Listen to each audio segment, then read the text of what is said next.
Let me compare this to the four leading growth factor products on the market. This product has actually very good science. It was launched in 2008, and I commend the company for the research that they've done. The only thing is that the product is sourced from neonatal birth tissue. It actually comes from human foreskin. So that may or may not be an issue for you. It's also very expensive and can have a bit of an organic smell.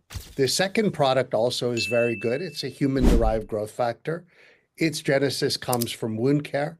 It is sourced from an aborted fetus, aborted fetal tissue. So you may or may not have an ethical question with that.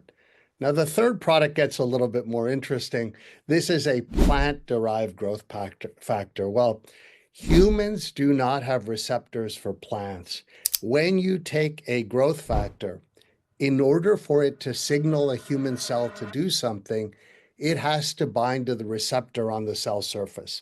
On the surface of a fibroblast, it may stimulate that fibroblast to produce new collagen and elastin. Well, if you take a plant growth factor, it will not have a receptor to bind to when it comes to a human.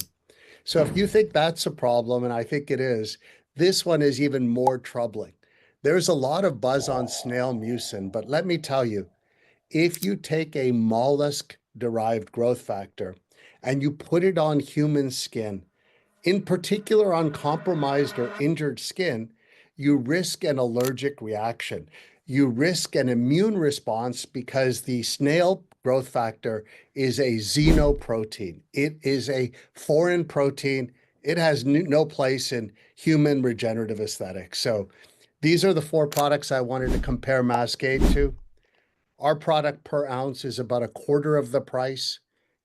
It's a winner.